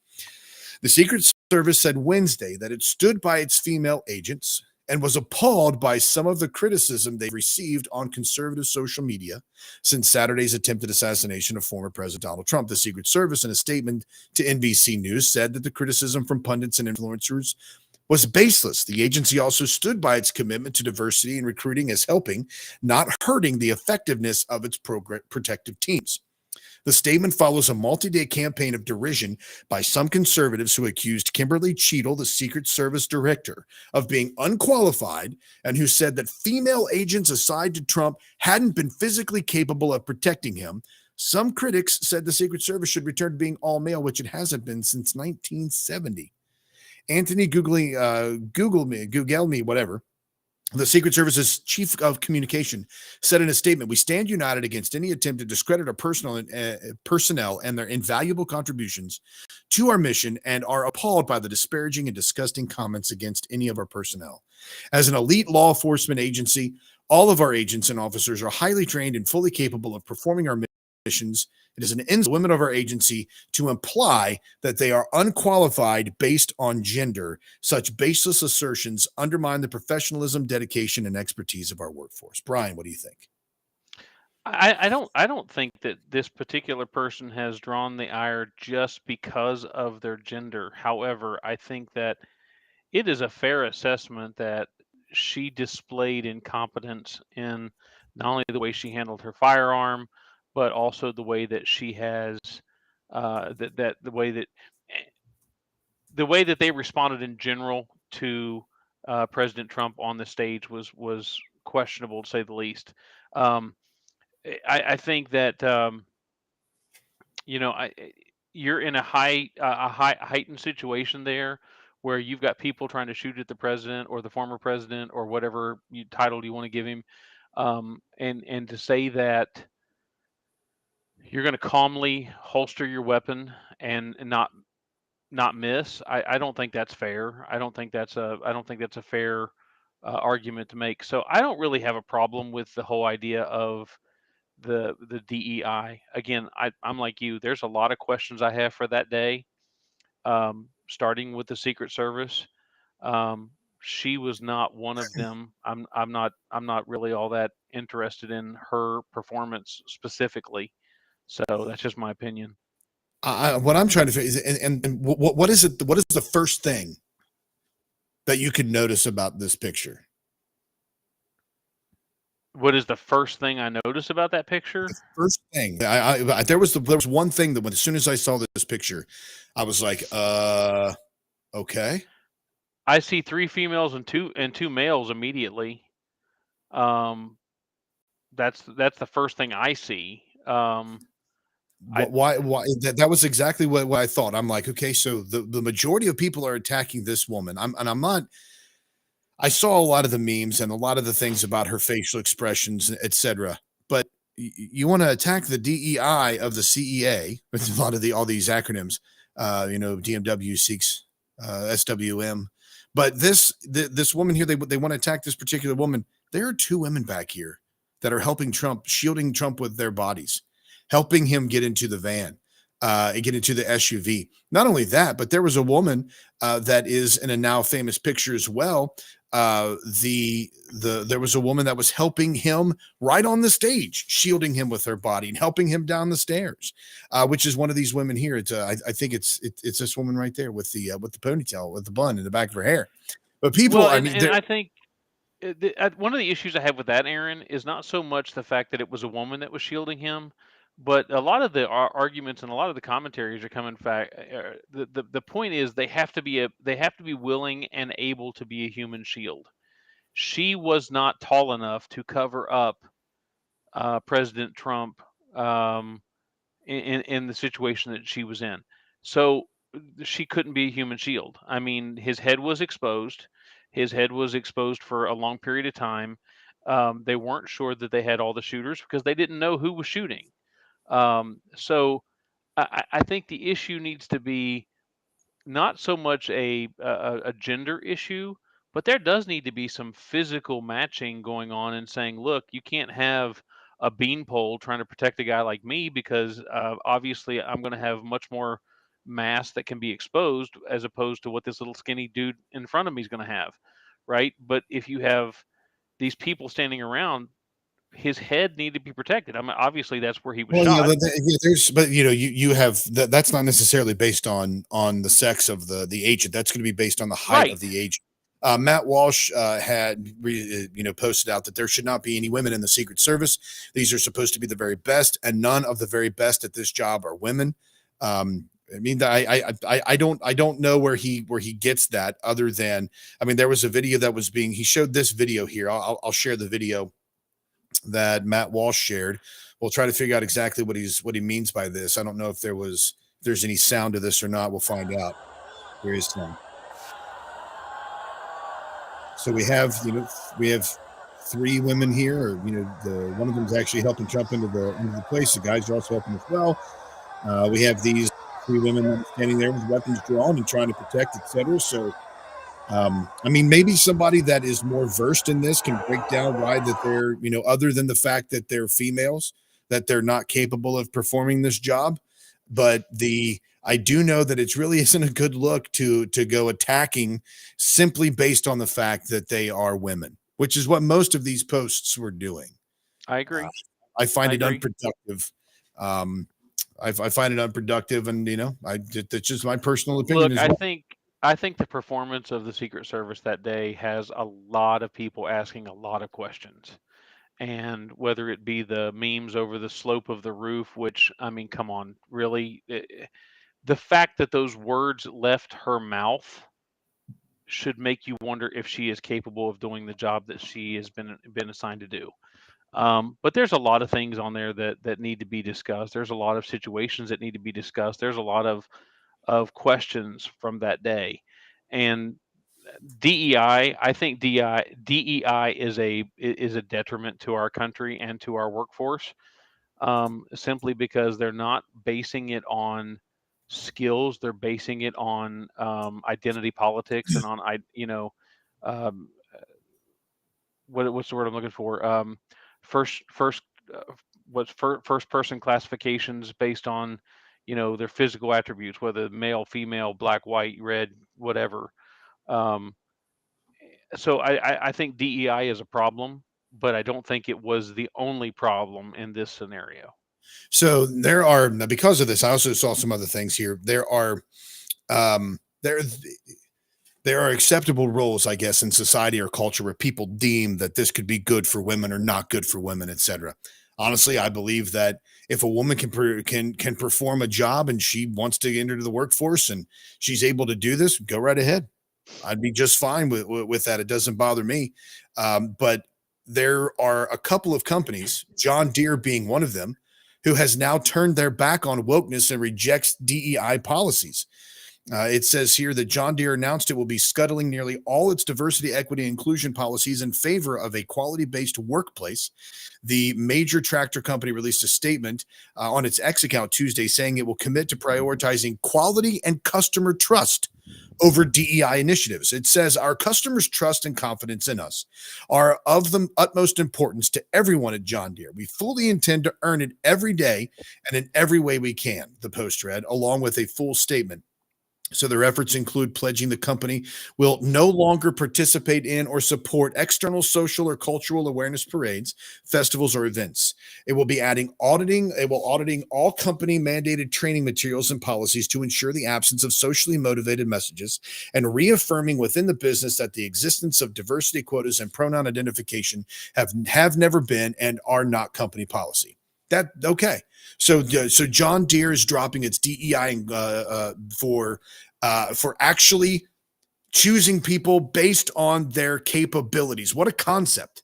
You choose an employee, you have somebody work for you based on the quality of their work and the content of their character rather than on whether or not they have a penis or a vagina, or they don't know if they have a penis or vagina, or they don't know what to do with either one of them. Regardless of what it is, they've decided to go for people who are good at their job. What a concept, Bryan. Choosing based on abilities, not based on. Well, so Aaron, you made that seems odd, and then Gifted Guru over in the Rumble chat made the comment, how do you go from protecting Pepsi to protecting POTUS? And I think that's a reasonable question.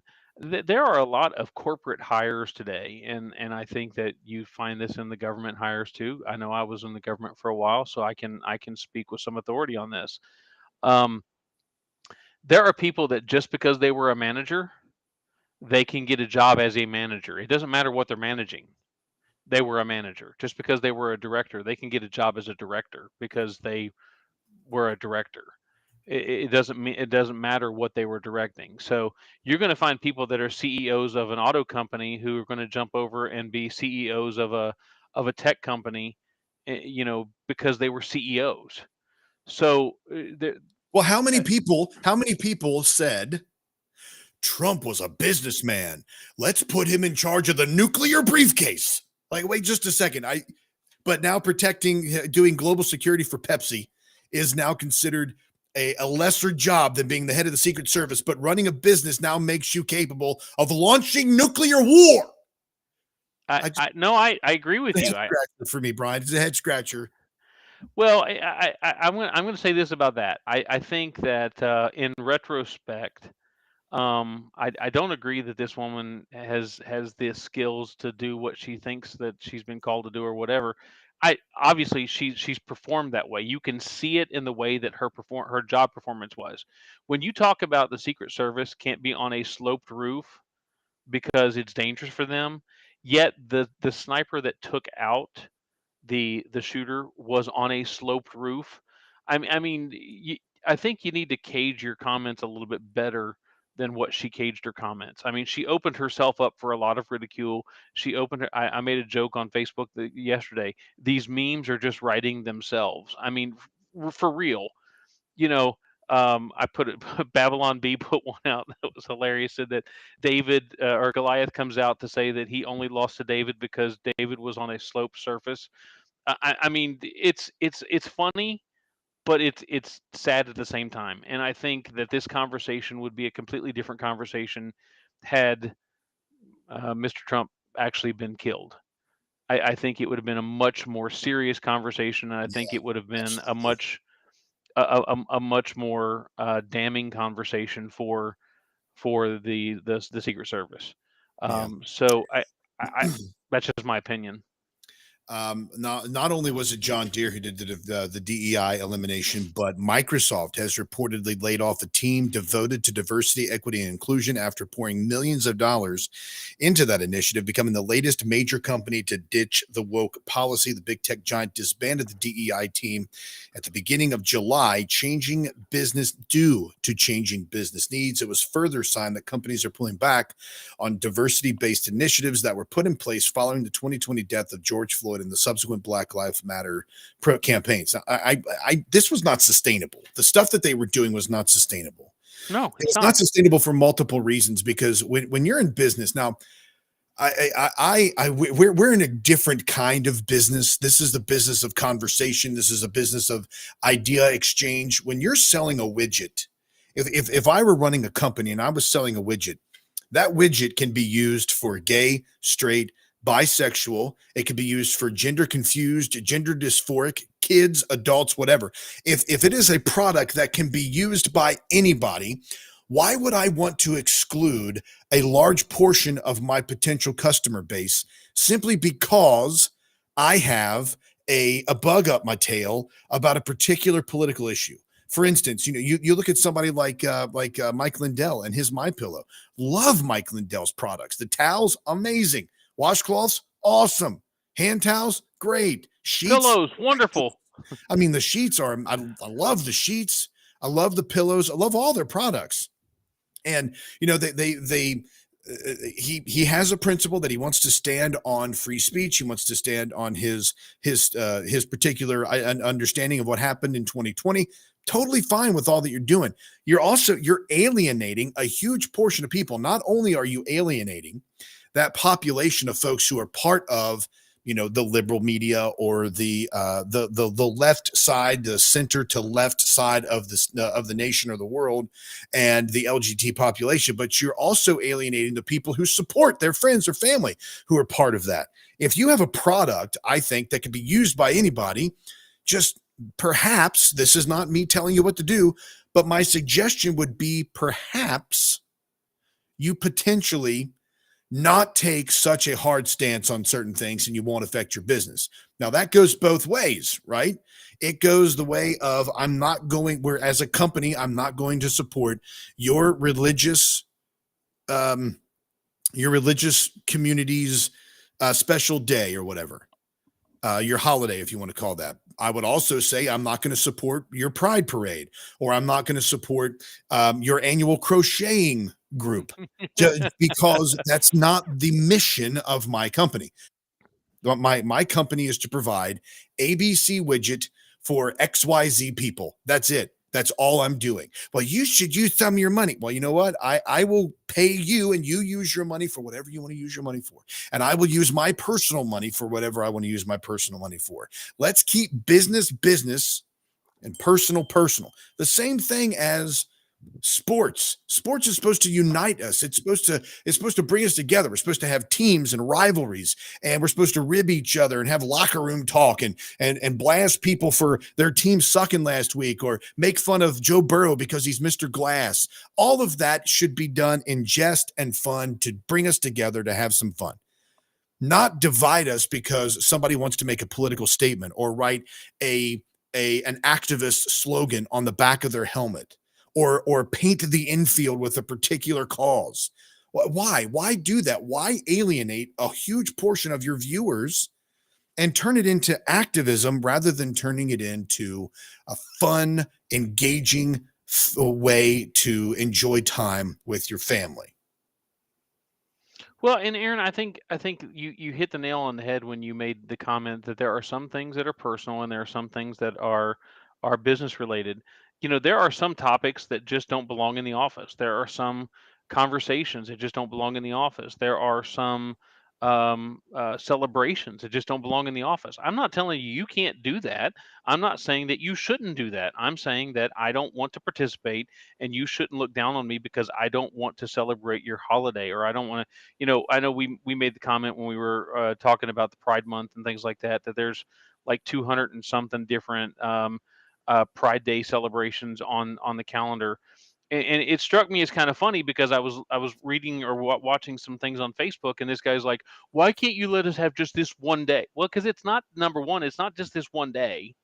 It's one of our friends sends out the morning message every morning on Facebook, and he constantly puts in there's 4 or 5 national holidays every day. If we celebrated every national holiday, we would have celebrations literally 365 days a year. So what makes your celebration any more important than my celebration? You're telling me I can't put up a nativity scene or a Christmas tree because it offends your sensitivities, but I can't walk on your pride flag because you painted it in a crosswalk. I don't understand the difference. Why do you get to say that yours is okay and mine's not, or mine's okay and yours is not? I And agree I with you think there. that really that goes, honestly, that goes for any particular holiday. They took away, at a lot of businesses, they took away Columbus Day, and now you have a cultural celebration day. It's like a floating holiday now. So Yes, companies yes. don't celebrate that, and they do celebrate Juneteenth, like how any government agency or subsidiary of the government agency that takes the federal holidays take the Juneteenth off, but now Columbus Day is a floating holiday. Okay, Hmm. but we have Christmas off. People recognize that, and they take Christmas off. There are some companies that don't have Christmas off. They give you a particular amount of holiday time, and you can use that holiday time on those specific days if it's available. Now, it's a little more ingrained in our society for those particular days, because Christian or not Christian, atheist or not atheist, atheist or not atheist, you're going to celebrate Christmas more than likely. Look at this. Hold on just a second. Was this yesterday or today? What is today? Today's 20th. Sheila Jackson Lee died Oh my. 11 hours ago. Texas Democratic Congresswoman Sheila Jackson Lee has died. The long-serving Democrat Congresswoman. Oh, wow. That's crazy. Oh goodness, we just found out about that. Thank you so much for putting that in the chat room over there on Rumble, Gifted Guru. All right, you can join us. Remember, aaronbarker.substack.com, thebeardedpastor.substack.com. When you go to either of those pages, I know if you go to aaronbarker.substack.com, you can click on Breakdown Outfitters, make our stuff your crap. That's shirts, hats, coffee mugs, hoodies, and bucket hats too. All of that is there. And then You can also join us on the Crusader Stadium chat by going to the Crusade channel live radio the way it should be, or hanging out with us on Rumble. Today, as mentioned earlier, I got myself kicked off Facebook because I played that song from Ingrid Andress. So my apologies to those who normally listen to us on Facebook, but are now currently going to be listening to us on Rumble or on the podcast, which you can get also by going to aaronbarker.substack.com or by going to your favorite podcast provider. And now, before we take off, as we're nearing the end of the episode, another one. We've done this 2 weeks in a row. Why not do it now?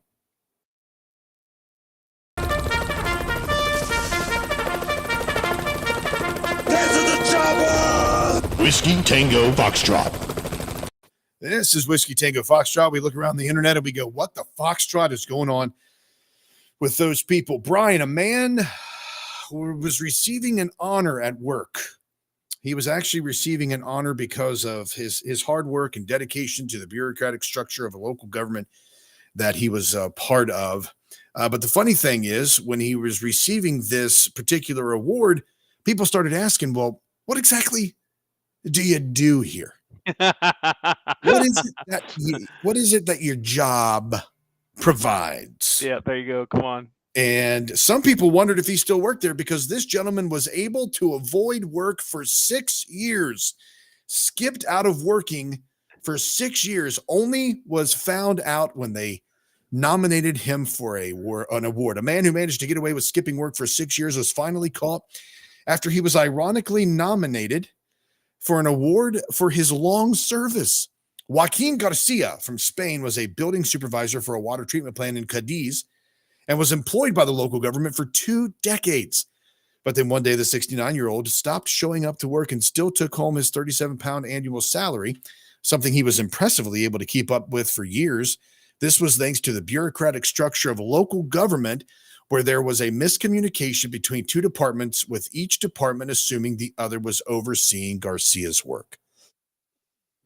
So the guy found that dotted line in management that gets you every time. Yeah, for real. I mean, the guy was able to skip work for 6 years, and then when they called him out, they're like, "What'd you do yesterday? What'd you do the day before? What'd you do last month?" And the guy was like, no hable español." And he ended up getting a fine. He was required to pay 27,000 pounds.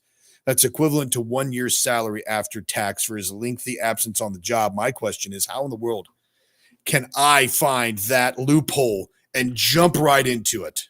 Talk about working for the government. Jeez. Yeah.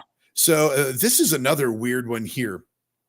An Alabama couple who co-sleeps with their 6 and 12-year-old daughters was shocked that others found it odd. They just simply called it Southern parenting. The Alabama-based Deal family, DEAL family, has gone mega viral for documenting their co-sleeping arrangement. They said, "I think Southern parenting is just completely different than Northern parenting," the Brandon told the Insider. His daughter, Mackenzie, she's 12, she's deaf, said the arrangement makes her feel safer. Now, I'm from Kentucky, so I can say that is the South, right? I'm not from the deep South like Georgia, Alabama, Mississippi, etc. Is this regular? Is this a common thing? Because being a Southerner, I know the majority of the Southern things people do. I know that there are, geographical differences between the way that people do stuff. But I don't think I've ever known any of my friends who co-slept, at least they didn't tell me, who co-slept with their parents until they were like preteens. That's weird. That's very weird. I only know of one situation like that, Aaron, and that person and their mother was completely excoriated, and people were like, you can't do that. It's not normal. No, I don't. There's a lot of things that people attribute to the normality of the South that I don't find normal at all. And I'm from the South as well. Oh, that's weird. They're all like, "This is normal. It's normal. It's what we do in the South." And I'm like, "No, it's not, buddy. Stop sleeping with your 12-year-old daughter." There's a headline. Exactly. All right, folks. Thanks again for joining us. We appreciate it very much. Go to aaronbarker.substack.com and thebeardedpastor.substack.com. CrusadeChannel.com, live radio the way it should be. We'll see you next time. And until then, make Christ supremely valuable.